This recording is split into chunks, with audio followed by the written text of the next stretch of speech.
Oke, di pertemuan hari ini ya saya akan bahas mengenai bisnis model atau nanti kita lebih tepatnya kita akan membahas soal bisnis model Canvas ya.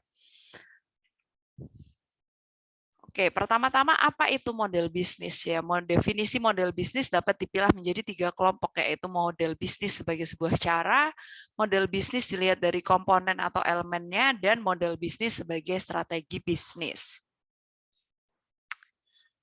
Model bisnis itu terdiri dari berbagai macam komponen. Yang pertama itu adalah siapa yang dilayani atau who it serves. Kemudian apa yang ditawarkan atau what it provides, dan bagaimana cara menghasilkan produk, how it provides its product. Selain itu juga ada komponen bagaimana menghasilkan uang atau laba, dan juga bagaimana membedakan dirinya secara strategis terhadap pesaing. Jadi dalam sebuah bisnis model itu harus menjelaskan berbagai macam komponen ini gitu. Nah, kenapa kita perlu yang namanya model bisnis ya? Yang pertama itu adalah untuk memudahkan para perencana dan pengambil keputusan di unit usaha dengan melihat hubungan logis antar komponen. Selain itu juga diperlukan untuk membantu menguji pasar dan asumsi yang digunakan. Bisnis model juga bisa membantu menguji konsistensi hubungan antar komponennya. Selain itu, menunjukkan seberapa radikal suatu perubahan dilakukan dan konsekuensinya. Oke, jadi apa bedanya model bisnis dan juga strategi bisnis ya? Model bisnis itu menurut Margareta itu adalah untuk membantu para pemilik serta profesionalnya menggagas bisnis di tingkat abstrak dan kemudian mengujinya di tingkat nyata. Kemudian kalau strategi bisnis itu baru disusun untuk membuat perusahaan secara strategis terhadap pesaing-pesaingnya. Jadi kita mulai dari model bisnis dulu, baru kita lanjutkan ke yang namanya strategi bisnis. Salah satu bisnis model yang paling umum digunakan itu adalah bisnis model Canvas. Mungkin teman-teman sudah pernah membuat atau setidaknya sudah pernah tahu ya. Nah, di sini kita akan membahas soal bisnis model Canvas ya. Jadi dalam bukunya Business Model Generation, Osterwald dan Pickner membuat kerangka bisnis model yang berbentuk kanvas terdiri dari 9 kotak atau 9 elemen yang saling berkaitan. Elemen tersebut menggambarkan bagaimana organisasi menciptakan dan mendapatkan nilai bagi para pelanggannya. Oke, nah kalau teman-teman udah pernah tahu ya yang namanya bisnis model Canvas itu satu kotak gini dibagi menjadi 9 elemen. 9 elemen itu ada customer segments, value propositions, channels, customer relationships, revenue streams, key resources, key activities, key partnerships, dan cost structure. Nah, di sini sudah ada ya keterangannya key partners itu apa aja, who are our key partners, kemudian key suppliers, dan seterusnya bisa dicek di sini. Hal-hal yang terdapat di dalam sebuah bisnis model Canvas itu ya antara lain pastinya ada customer segments ya. Isinya itu siapa pihak yang menggunakan jasa atau produk atau dari perusahaan atau organisasi kalian. Kemudian siapapun yang berkontribusi dalam memberikan penghasilan organisasi. Customer segment itu adalah kelompok orang atau organisasi yang dituju oleh perusahaan untuk dilayani. Siapa nih orang-orang yang kalian target gitu ya, customer segment. Nah, customer segment itu macamnya beragam ya, bisa jadi dalam bentuk pasar terbuka ya, tidak membedakan segmen pelanggan dan hanya fokus terhadap pelanggan yang memiliki kebutuhan dan masalah yang sama. Pasar terbuka, misalnya contohnya produsen pesawat TV. Kalau kita ngomongin TV ya siarannya itu macam-macam. Biasanya targetnya itu terbuka. Jadi jam sekian atau pada waktu-waktu tertentu itu bisa jadi penontonnya anak-anak, untuk jam yang lain itu kita nanti orang tua misalnya seperti itu. Jadi pasarnya terbuka. Kemudian ada yang namanya ceruk pasar ya. Ceruk pasar itu target pasarnya hanya melayani segmen pelanggan tertentu ya. Kemarin kita udah presentasi ide bisnis. Di situ macam-macam ya kita temukan, ada yang itu pasarnya itu luas, bisa untuk siapa saja, ada yang targeted atau ada yang spesifik ya itu ceruk pasar. Misalnya contohnya gerbong khusus eksekutif dari PT KAI, penggunanya tentu sudah dispesifikasikan ya siapa orang-orang yang ditargetkan gitu. Selanjutnya bisa multipasar, melayani 2 atau lebih segmen pelanggan yang saling ketergantungan. Sebagai contohnya layanan kartu kredit oleh bank. Kartu kredit itu tidak selalu digunakan untuk kalangan tertentu ya. Dia multi pasar. Bisa jadi kartu kredit itu digunakan untuk kalangan mungkin menengah ke bawah. Dengan arti mereka membutuhkan kartu kredit untuk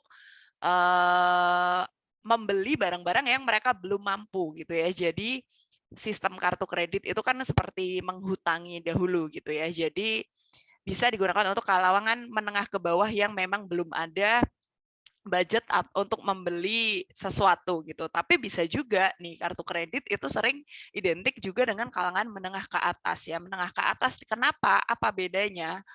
Bedanya kalau biasanya di kartu kredit digunakan untuk kalangan menengah ke bawah itu memang karena belum ada uangnya atau belum ada dana untuk membeli sesuatu sehingga kartu kredit itu bisa membantu meminjami uang dulu gitu ya. Sedangkan kalau untuk target market menengah ke atas atau bahkan mungkin yang sudah di atas ya, kelas atas itu biasanya kartu kredit digunakan untuk sama halnya membeli barang yang tanpa kita bayar dulu gitu ya, tapi dengan alasan bukan karena belum ada dana, melainkan bisa dana itu digunakan untuk hal yang lain seperti misalnya berbisnis ya.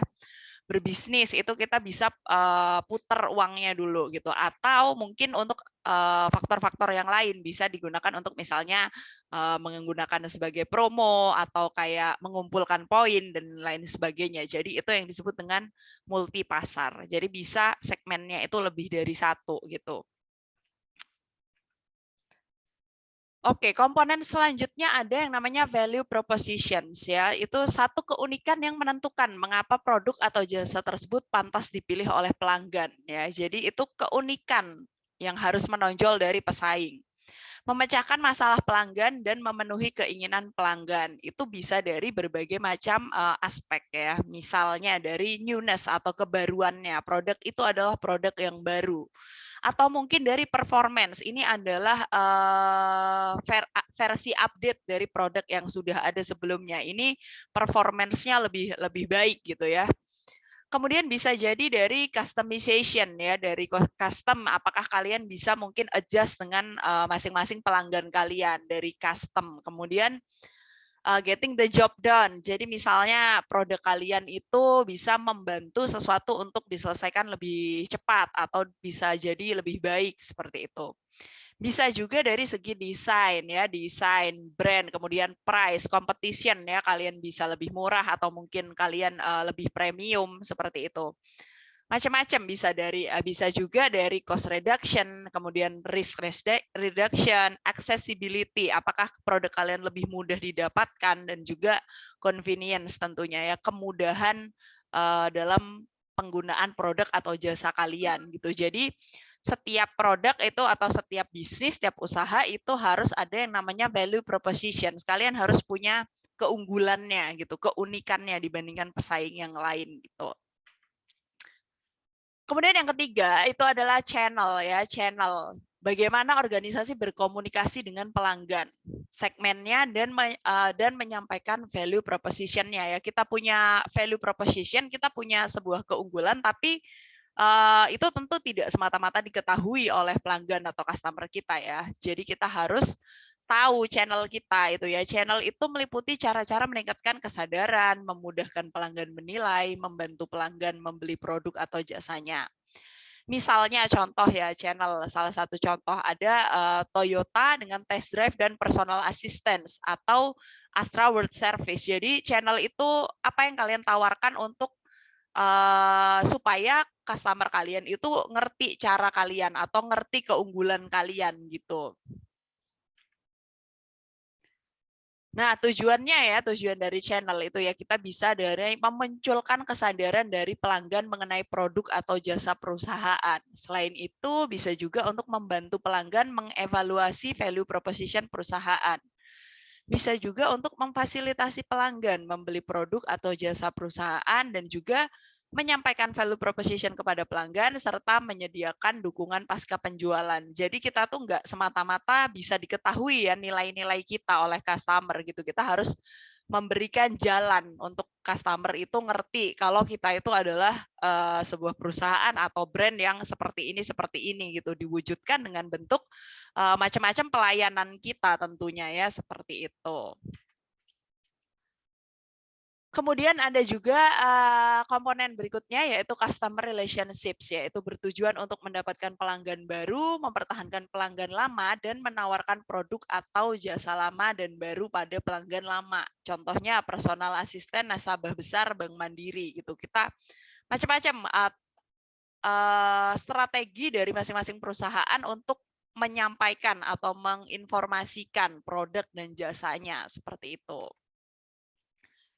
Macamnya ada banyak ya untuk customer relationships itu bisa jadi dari bentuk personal assistance, kemudian dedicated personal assistance atau self service atau automated service, bisa juga dalam communities dan co-creation ya macam-macam. Kalau personal assistant itu tentunya satu lawan satu gitu. Kalau dedicated itu berarti sudah ada yang ditentukan, jadi nggak random dapat PA itu sudah sesuai dengan orangnya, pribadi yang seperti apa kita pasangkan dengan personal assistance yang seperti apa.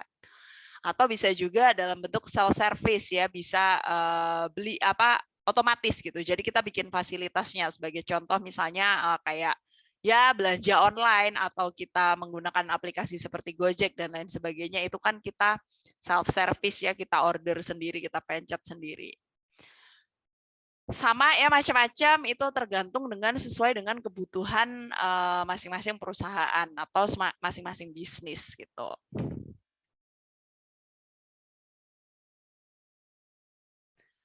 Oke, selanjutnya ada yang namanya revenue streams. Revenue streams itu aliran dana masuk.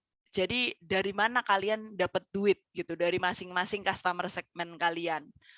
Ada dua jenis pendapatan yaitu transaksional dan pengulangan ya. Bisa jadi nih kalian bisa dapat duit dari penjualan aset, kemudian mungkin biaya pemakaian ya, keluar masuk bisa sewa, biaya langganan atau bisa dari biaya jasa perantara, iklan, donasi, lisensi, macam-macam ya. Jadi disesuaikan dengan masing-masing bisnis tentunya ya. Revenue stream itu bentuknya bermacam-macam. Kemudian ada elemen yang keenam yaitu key resources ya. Key resources itu menggambarkan aset-aset terpenting yang menentukan keberhasilan pengoperasian model bisnis yang meliputi sumber daya fisik seperti bangunan, kendaraan, kemudian tools atau peralatan. Uang itu juga termasuk, kemudian aset intelektual seperti merek, hak cipta, paten, database pelanggan, dan juga tentunya sumber daya manusia ya. Jadi itu key resources itu semua aset-aset yang membantu menjalankan operasi bisnis kalian. Oke, yang ketujuh ada key activities ya. Key activities itu adalah kegiatan yang menentukan suatu model bisnis. Elemen ini berperan penting dalam mewujudkan value proposition ya. Itu antara lain operasi produksi, operasi jasa, kemudian platform dan jaringan yang kalian gunakan dalam berjalannya bisnis kalian. Selanjutnya ada elemen yang ke-8 yaitu key partnerships ya. Itu adalah mitra kerjasama pengoperasian organisasi. Organisasi itu membutuhkan kemitraan untuk berbagai motif seperti penghematan, pengurangan resiko, dan juga pembelajaran gitu. Oke, bentuk kemitraan itu ada macam-macam ya. Kalian bisa aliansi strategis antara non-kompetitor ya. Bisa juga kemitraan sekaligus bersaing dengan kompetitor. Kalau misalnya contoh ya, kalau analisis non-kompetitor itu gampang. Misalnya kalian taruh barang kalian di, misalnya kalian jualan makanan, kemudian salah satu teman kalian ada yang udah punya toko baju, atau sebaliknya teman kalian punya kafe, kalian jualan baju, kalian nitip di situ, itu ya non kompetitor, beda ranah. Kalau misalnya kemitraan sekaligus bersaing dengan kompetitor itu misalnya kita taruh barang di kayak misal minimarket gitu ya, di mana di situ ada produk lain yang sejenis gitu. Jadi tetap bersaing tapi ya udah gitu, kita mitra jadi jual di situ. Atau misalnya ada satu butik baju isinya baju-baju yang lain, brand-brand yang lain isinya baju-baju lain gitu ya, itu kemitraan sekaligus bersaing dengan kompetitor. Kemudian bisa juga hubungan buyer supplier dalam rangka menjamin ketersediaan pasokan. Misalnya bisnis kalian itu adalah baju ya, baju dalam bentuk kaos gitu, kaos polos gitu ya. Kalian supply ke rekanan kalian, atau sebaliknya kalian bikin desain t-shirt ya, kan kemarin banyak yang kasih contoh desain t-shirt gitu. Kalian lakukan hubungan buyer supplier ini dengan supplier kaos polos gitu. Jadi nanti kalian tinggal olah supaya jamin ketersediaan, dan juga pasti akan ada beda harganya ketika kalian udah langganan tuh pasti akan ada harga spesial seperti itu. Bisa juga kita melakukan joint venture untuk mengembangkan bisnis baru ya. Jadi partnership itu sangat penting urusannya ketika kita start a new business gitu ya. Jadi dalam sebuah bisnis itu apalagi untuk pemula gitu ya, itu penting untuk kita supaya bisa dikenal, kemudian make sure kalian itu mendapatkan supplier yang bagus seperti itu ya. Jadi itu key partnerships. Selanjutnya ada yang namanya cost structure, yaitu menggambarkan semua biaya yang muncul sebagai akibat dioperasikannya model bisnis ini ya. Ada yang bentuknya itu cost driven atau upaya difokuskan pada minimalisasi biaya untuk membuat struktur biaya menjadi ramping ya. Caranya adalah dengan menetapkan segmen pelanggan yang sensitif harga atau low budget, menawarkan value proposition murah, mengurangi SDM melalui otomatisasi, serta mengalihdayakan non-aktivitas inti. Jadi kita bisa ngepres harganya gitu. Kalau kita modelnya cost structure itu cost driven, itu kita ngepres harga gitu intinya. Gimana caranya biaya produksi itu bisa minimal, seminimal mungkin gitu. Tapi ada juga yang dalam bentuk value driven. Value driven itu efisiensi biaya tidak menjadi pertimbangan utama. Sasaran utamanya adalah memberi kepuasan kepada pelanggan dengan memberikan pelayanan yang premium. Caranya adalah menetapkan sasaran pada segmen pelanggan yang tidak sensitif harga, value proposition yang menawarkan kemewahan dan pelayanan personalized. Jadi macam-macam ya, tidak selalu kalian itu harus irit gitu dalam sebuah bisnis. Misalnya ya tentu kalian berharap seminimal mungkin, tapi tetap menyesuaikan gitu dengan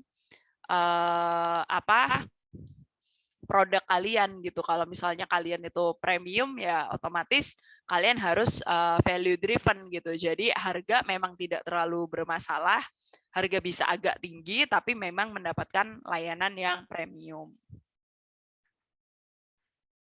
Oke, jadi tadi itu adalah 9 elemen yang ada di dalam sebuah bisnis model Canvas ya, supaya nggak bingung-bingung. Paling enak emang kalian lihat contohnya ya. Ini ada bisnis model Canvas-nya punyanya Kaskus ya, bisa dilihat di sini. Key partners-nya kita mulai ya. Key partners itu anggota Kaskus yang ingin memberikan informasi. Kemudian supplier infrastruktur IT.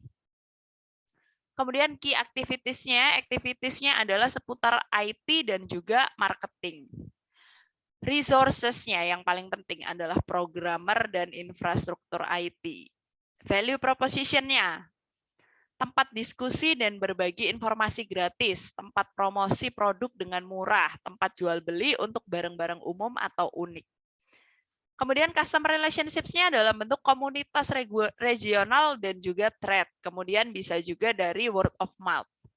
Channel yang digunakan oleh Kaskus itu adalah situs internet dan mobile internet. Nah, kemudian customer segmennya ini pengguna internet secara umum, pengguna internet secara khusus ya. Yang membutuhkan informasi terkini, anggota Kaskus yang ingin jual beli barang, perusahaan yang ingin berpromosi. Kemudian cost structure-nya adalah biaya IT dan biaya SDM. Kemudian revenue streams-nya itu free access dan charge untuk layanan ekstra. Kemudian ada cash pay, cash donatur, cash apps, e-pulsa. Jadi dia dapat duit itu dari mana? Itu dari sini. Kalau biaya yang keluar itu biaya di sini, cost structure. Yang lain-lain sudah cukup jelas ya. Kita ada beberapa contoh yang lain. Mungkin teman-teman Kaskus itu udah dari agak lama ya, udah nggak begitu populer. Ini ada juga Uber ya, punya Uber nih, key partners-nya ada payment processor, kemudian maptech companies, investors dan lain-lain. Kalian bisa cek di sini ya, key activities-nya apa, key resources-nya apa, value proposition-nya apa. Kemudian ada punya Gojek juga ini ya, Gojek ada key partners-nya siapa, key activities-nya apa, key resources-nya apa. Nanti kalian teman-teman langsung aja cek sendiri ya, boleh. Kalian nyari sekarang udah banyak banget contohnya bisnis model Canvas. Nah, kenapa kita harus bikin yang namanya bisnis model Canvas ini? Untuk ngelihat rangkuman kira-kira kalian itu butuh apa aja sebelum kalian masuk ke proposal bisnis yang jauh lebih detail gitu ya. Jadi kemarin pertama-tama kalian bikin ide dulu ya, cari ide, kemudian kumpulkan data-datanya. Setelah itu kalian analisa kelayakan bisnis kalian ya. Setelah itu, setelah semakin jelas kira-kira oh bisnis ini bisa kita jalankan, kita dibantu dengan yang namanya bisnis model Canvas ini untuk menggambarkan kira-kira tuh bisnis kita itu meliputi apa saja. Jadi 9 elemen ini sudah diteliti dan juga sudah disusun sedemikian rupa untuk membantu kalian menyiapkan sebelum kalian masuk ke strategi yang lebih detail gitu. Jadi ini adalah poin-poin inti dari bisnis kalian itu seperti apa kira-kira nanti jalannya gitu ya. Oke, saya rasa cukup mudah dalam membuatnya ya. Kalian pasti sudah kebayang ya dalam menyusun sebuah bisnis kalian itu pasti tahu kira-kira arahnya mau kemana gitu ya, apa value propositions-nya, apa channel yang akan kalian gunakan, kemudian cost structure-nya apa saja, dan juga revenue streams-nya itu apa saja, pasti kalian bisa menuliskan dengan jelas gitu ya, karena kalian kurang lebih sudah melakukan pencarian data dan juga sudah analisa kelayakannya. Oke, ini ada macam-macam ya, banyak macamnya, silahkan dicek. Ini ada untuk yang makanan, ini ada contohnya ikan bakar Cianjur ya, kemudian masih banyak contoh yang lain juga gitu. Silahkan teman-teman yang sudah melakukan analisa bisnis bisa melanjutkan untuk mengerjakan bisnis model Canvas-nya. Oke, sampai sini mungkin ada yang mau ditanyakan?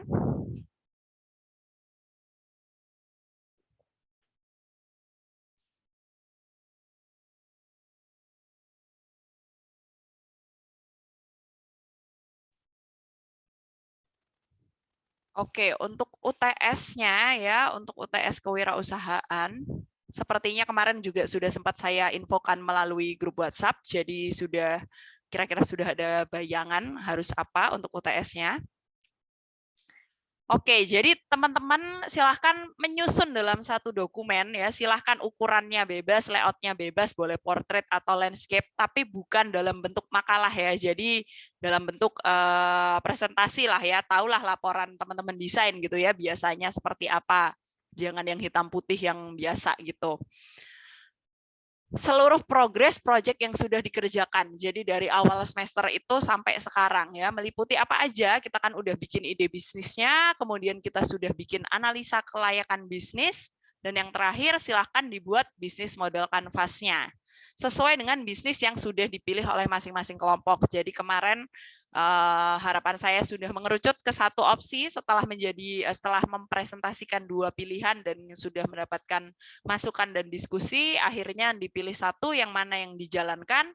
Seakan dilakukan analisa kelayakan bisnis, mungkin beberapa ada yang sudah mengerjakan karena kemarin sudah saya informasikan untuk mulai mengerjakan analisa kelayakan bisnisnya ya, bisa melalui wawancara, bisa melalui konsep testing, bisa melalui kuesioner atau apapun. Dan yang terakhir adalah bisnis model kanvas. Ketika kalian sudah mantap, oh ini bisnis yang akan dijalankan, silahkan mulai digambarkan dalam sebuah bisnis model kanvas, kira-kira nanti bisnis kalian itu bentuknya, gambarannya itu seperti apa. Sesuai dengan bisnis yang dipilih masing-masing kelompok ya. Tugasnya dikumpulkan seperti biasanya di Google Classroom, deadline-nya tanggal 10 April 2022, jadi akhir minggu depan, hari Minggu itu ya, hari Minggu di minggu depan, bukan minggu ini, jam 8 malam ya. Nanti saya belum buka di Google Classroom, tapi nanti akan saya buka deadline-nya seperti itu, 10 April 2022 jam 8 malam. Semua file yang diunggah harus dalam format PDF ya, meskipun ukuran dan layout-nya terserah kalian, buat semenarik mungkin, masukkan informasi sejelas mungkin di dalam laporan kalian itu. Semua anggota kelompok wajib mengunggah ya, jadi ini tugas kelompok. Tapi seperti biasanya semua anak harus mengunggah, jangan sampai lupa dan jangan sampai telat ya. Dalam teman-teman satu kelompoknya diingetin kalau ada yang belum ngumpulin ya, silahkan diingetin buat upload, submit. Jangan lupa diklik submit juga karena banyak juga beberapa yang lupa klik submit. Oke, saya rasa cukup jelas ya, cukup mudah. Teman-teman tinggal ngumpulin dari yang kemarin-kemarin. Misalnya mau itu dalam bentuk presentasinya yang kemarin terus ditambah gitu, halaman berikutnya ada analisa kelayakan bisnis, halaman berikutnya lagi ada bisnis model kanvasnya, boleh sekali. Yang penting informasi kalian itu bisa tersampaikan dengan baik dan jelas gitu. Oke, ada yang mau ditanyakan soal tugas UTS-nya? Permisi Bu. Ya. Itu yang ya, ide bisnisnya ambil satu aja yang udah dipilih analisanya atau Betul, dua-duanya satu dimasukin? aja. Oh, Satu ya. aja yang dimasukin.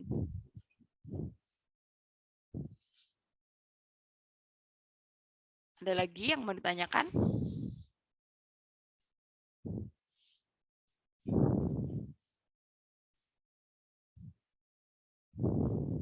Oke, jadi ide bisnisnya yang dimasukkan satu aja yang sudah dipilih ya, karena nanti ini kita pakai berangkat ke proposalnya gitu. Jadi ide yang kemarin dalam presentasi yang sudah gugur silahkan dihapus saja, dikeluarkan.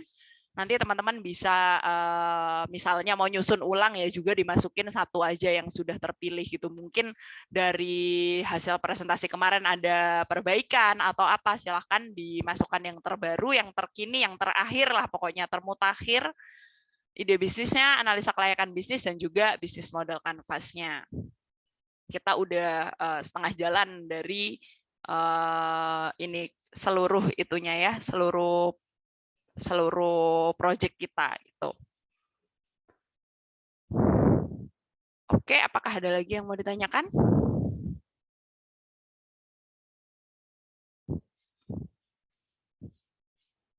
Kalau nggak ada, saya stop recording dulu.